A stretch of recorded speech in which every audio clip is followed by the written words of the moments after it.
What's success for this offense in year one? Win a lot of games.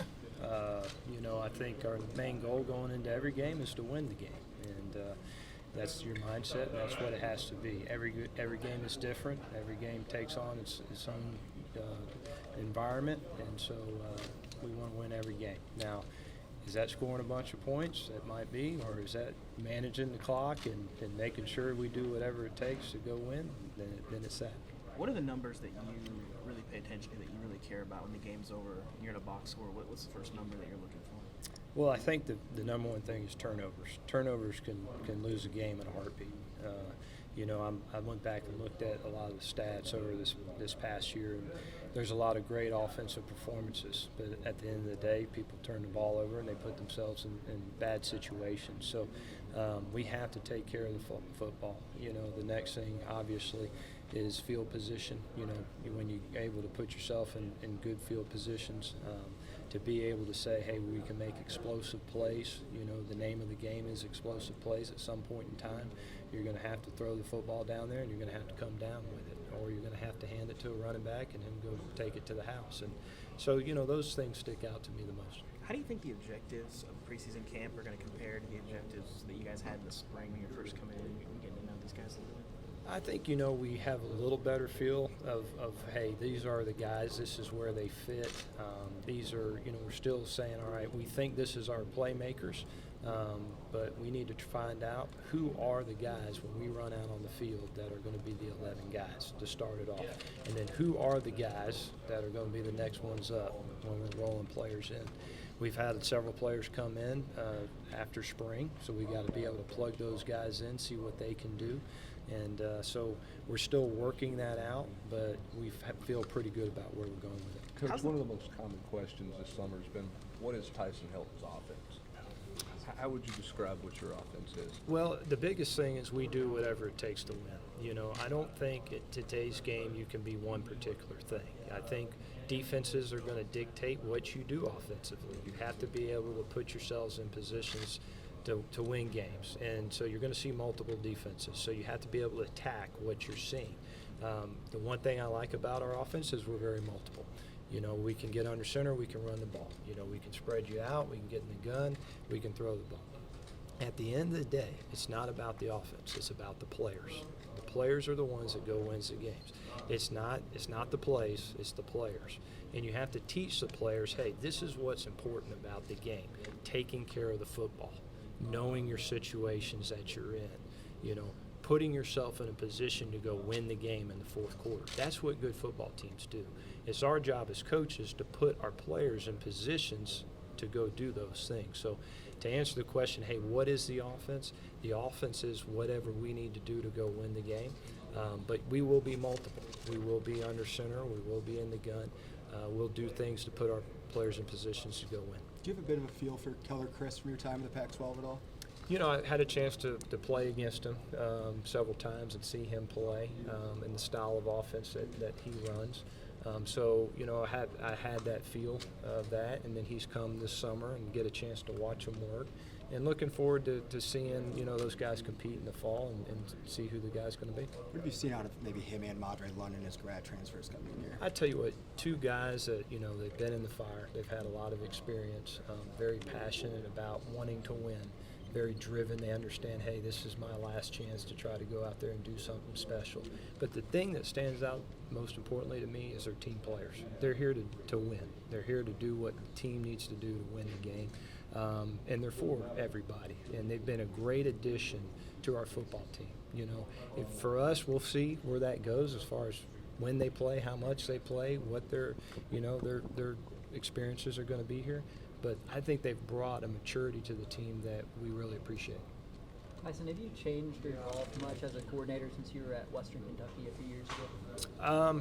I would say, you take a little bit everywhere you go from what you've learned, your experiences, and again, your offense is based upon the talent of your players, what they do best. That's what you build your offense around. So I've been very blessed to be around a lot of great coaches and be able to take certain things away from them.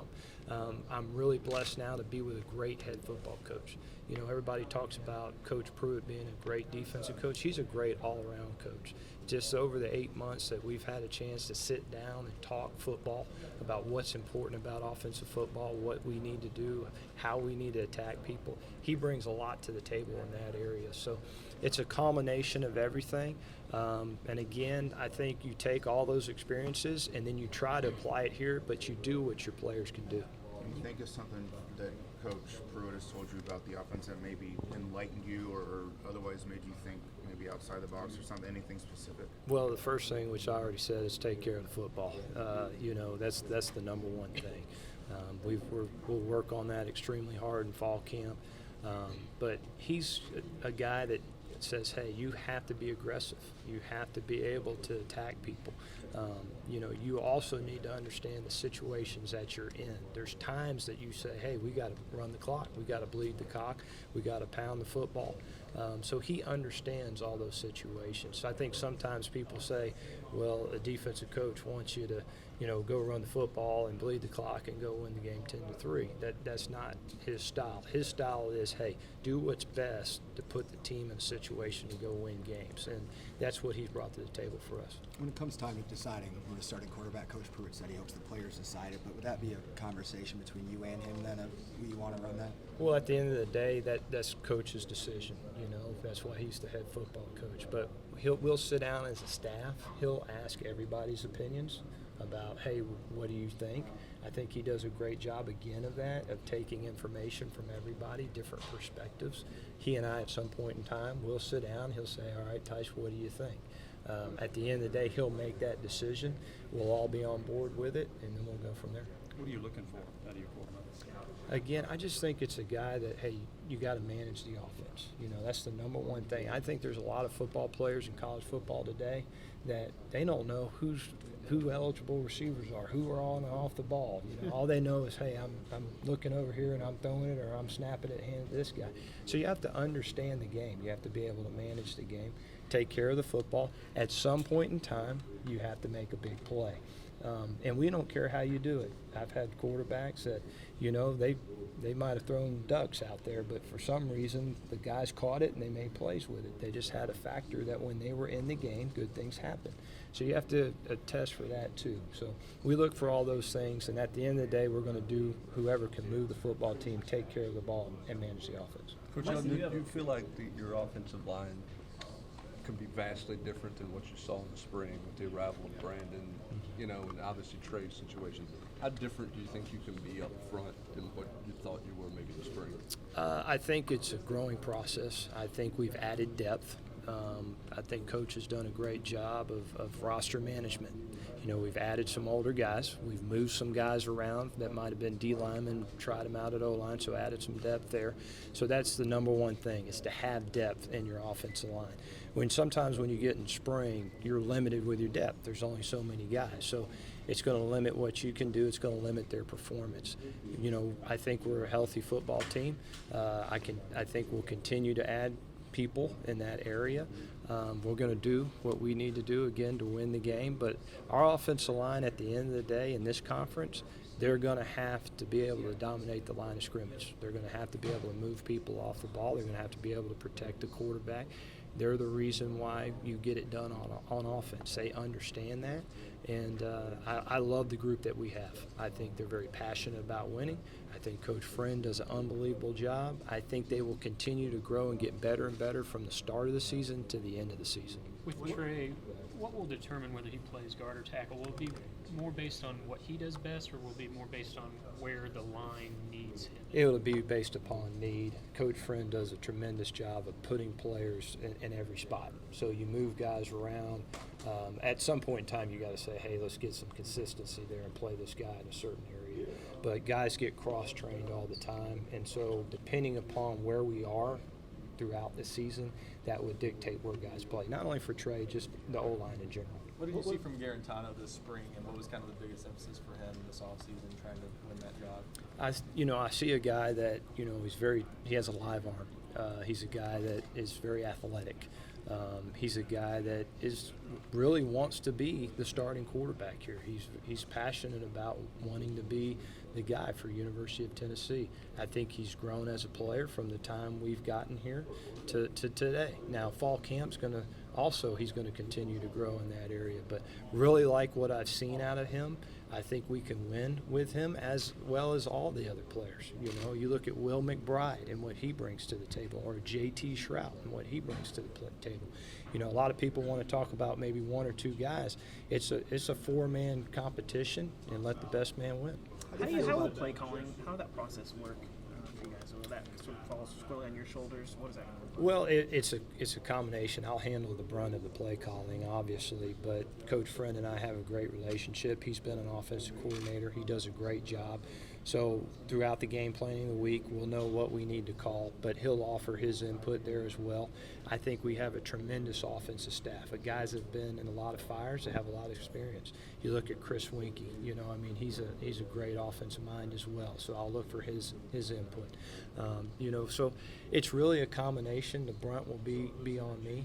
And again, I go back to the head football coach. He's a pretty dang good coach as well. So he'll be offering his input and saying, hey, focus on this, make sure we're doing this. And so I think that's where we'll be strong at, is guys that can offer input and make it something that we're all together with it. Did you call it at Western, or would this be kind of new for you guys? Say it one more time. Did you call the plays at Western, or would this be kind of new for you? No, I called plays at Western. My experience there is Jeff Brom, who I dearly loved. That was my first play calling opportunity there, and how Jeff did it was he kind of slowly brought me up. It was more of a situational deal. So, hey, Tyson, you got third downs, and then it became, all right, Tyson, you got some of the red zone, or hey, Tyson, I need a first down shot here. And so it became a great dynamic, to be honest with you. He was on the field, I was in the booth, and we just kind of went back and forth. And I always try to stay a play ahead. And, moving on to USC, very similar setup. I thought Coach T. Martin did a tremendous job over the past 2 years of being the offensive coordinator and calling plays and those things. And very similar, where T allowed me to be a part of that and be a part of those situations and call things. And, so that's kind of been my experience. I think it will add tremendously to moving on here to Tennessee. How do you feel about the group of running backs you have, and do you prefer one guy, a couple backups, or a by committee approach? Is that I think you got to be by committee in this league. I mean, if you're one guy's going to do it, by the end of the season he's going to be a dead man, to be honest with you. We got some good stable running backs. They're very solid, and all those guys will need to roll in and play. And it's really not about who the starting guy is. It's really running back by committee, like you said. What about the wide receiver position overall? It looks like getting Juwan back, that's not a big physical body, and there's already a lot of big physical bodies there. But are there maybe a couple of smaller guys that y'all need to step up, kind of those quicker guys, to give some more versatility to that group? Yeah, I think we have a couple of those guys. They haven't had a ton of experience, but we do have those bodies. I won't name names right now. We'll put the players in the best position to make plays. I do like the big bodies outside. In this conference, with everybody play so much man outside, particularly press man, it gives you the ability, if you want to put it up and take a shot, if the quarterback gives them a chance, they can out-physical somebody, come down with a football, and that's a big thing. But you got to be able to put guys in the right spots, and the slot position at times, you're going to need a guy that can have some wiggle and do some things, or you can go hand the ball to, or something like that. So we have those guys as we progress through fall camp. I think you guys will see more and more how they fit into the system. Were you pleased with what you saw from Ty and Tim at running back in the spring, and what were maybe some of their best attributes that you saw? Two guys that I think they run extremely hard. They run with good pad level. They're not real big backs, but they're good backs that are out in space. You can go put Ty out in space a little bit, go throw him the football, There's some things you can do with him, Same thing with really all those guys. They've been guys that they can run between the tackles, but they have the ability to get out there in space and do some things as well. What was it about Jeremy that made this opportunity appeal to you to come east? Well, there was a prior relationship there. I've known Coach Pruitt 10, 12 years ever since he was at Hoover High School as a defensive coordinator. You know, very similar philosophies about the type of football team you want to have, you know, how you want to win football games, and just that relationship. So when he finally got his opportunity to be a head football coach, I jumped at that opportunity because I knew he would do it the right way, and the staff that he was going to put together was going to be tremendous. And so it's a blessing for me to be a part of his staff. What did you see in him at Hoover that made you think you could have this kind of run and maybe be where he was? You know, not one particular thing, but I'm sure like in your guys' profession too, when you talk to somebody, you go, hey, that guy's got it. It's that it factor, and Coach has the it factor. Whether it's coaching football or whether it's mentoring players or whether it's out in the community talking to people. You know, that's what I saw with him, and I said, hey, I'd love to be a part of his staff and learn from him. I'm sure you're as eager as anyone to see what Keller can do out there in practice. But how well has he acclimated himself this summer with the rest of the guys, and what does he bring to the table there? I tell you, very mature. He walked in from day one, you know, and he didn't say, hey, I'm trying to be the guy here. He just wanted to be a good teammate, and that's what he's done all summer, trying to learn the system, be a good teammate, work hard, and now you got to take that out in the field and compete. And excited about that position. You know, I'll be honest with you, everybody wants to talk again about, hey, is it Keller, is it JJ, is that? Again, there's 4 good players there, and the competition brings the best out in everybody.